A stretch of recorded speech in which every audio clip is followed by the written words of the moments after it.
Kalau kita mencari pemimpin Indonesia ke depan, maka kita harus memilih pemimpin yang berkemampuan manuver di antara 190 negara dunia, terutama negara Sekutu Barat dan negara terikat dengan Yuan Tiongkok secara mumpuni. Kita semua tahu di dunia ini ada yang dikenal dengan nama G20 atau negara 20 besar ekonomi dunia, di mana Indonesia saat ini nomor 15. Itu adalah negara-negara yang ekonominya terkuat. Di sisi lain, selain ekonomi, ada negara yang kekuatan militernya besar. Secara kekuatan geopolitik, ada dua negara besar yang memenuhi kriteria tersebut, yaitu Tiongkok dan Amerika. Kita sebut saja G2. Pemimpin ke depan harus pandai manuver di G2. Jangan miring ke salah satu yang akan membuat ekonomi bernegara Indonesia jadi tidak stabil, karena akan jadi padang kurusetranya G2. Kita jadi medan perangnya kekuatan dua negara besar. Kita tidak akan bisa jadi negara berdaulat penuh.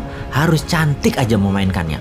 Mudah-mudahan paham itu calon pemimpin yang ada sekarang di etalase calon pemimpin di tahun 2024. Kita ke dalam negeri sekarang. Memang menjadi pemimpin di Indonesia, kita dipilih oleh 180 juta mata pilih nanti di tahun 2024. Mengambil hati 180 juta rakyat yang 65% tamatan SMP ke bawah dan tinggal di desa atau di rural area. Tidak heran para calon akan menari di 2024. Banyak yang menyederhanakan gayanya biar terlihat sejajar dengan pemilihnya tersebut. Menorakkan penampilannya dengan gaya host di TV swasta, saling samber nyablak bicaranya, buat garger kelucuan agar mendapat perhatian dan kesukaan. Tujuannya adalah supaya populer. Apapun cara dipakai, dipamerkan, dan dilakukan. Karena sekali lagi, yang ditarget adalah 65% penduduknya itu adalah tamatan SMP ke bawah. Jadi harus norak, harus kampungan. Populer sekali lagi di kalangan tamatan SMP ke bawah yang menjadi target mereka. Menurut pemikiran mereka, para calon dan para tim sesnya mereka adalah sang calon harus ngebodor,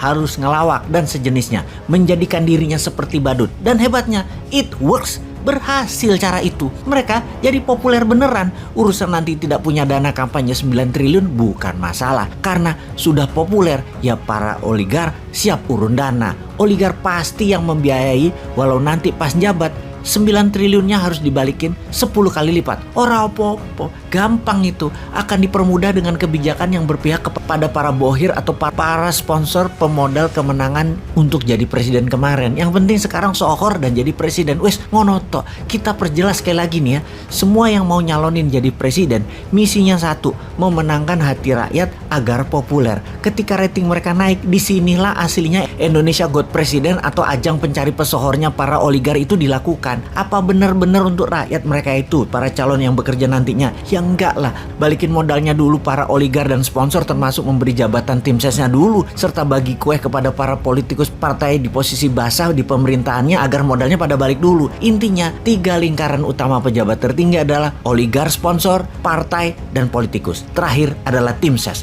Ini harus dibelah duren dulu. Rakyat kapan? Rakyat pakai buzzer aja nantinya dimbung-bung berita positif pejabat nantinya, itu aja udah seneng rakyatnya. Rakyat itu sungguhnya autopilot. Jadi pejabatnya tuh gampang. Mikiri politik aja, mikiri berita positif yang pakai buzzer aja, selesai masalahnya. Di sini kita di tahun 2024 kita harusnya mulai sadar. Kita harus membangun kesadaran bernegara bahwa kita harus memilih pemimpin yang tidak ada unsur oligarkinya, mengerti manuver luar negeri dan punya konsep memakmurkan rakyat secepat mungkin, lalu membuat Indonesia menjadi negara superpower di tahun 2045 dengan GDP per kapita naik 5 kali lipat dari sekarang menjadi di atas $20.000 GDP per kapitanya. Coba kita review 2 presiden terakhir, karena 2 presiden terakhir dipilih langsung sistemnya. Lihat bagaimana kerja sistem perpolitikan 2 bentuk pemerintahan terakhir.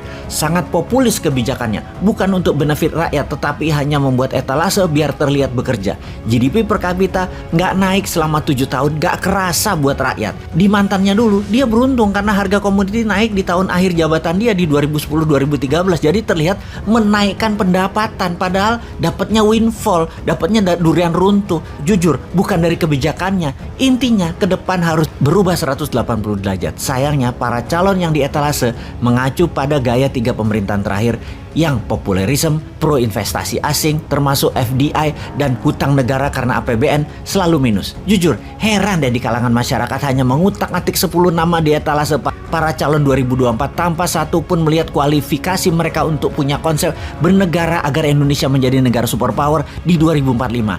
Ayo, rincikan grand plan-nya. Ada nggak? Pengen tahu kita?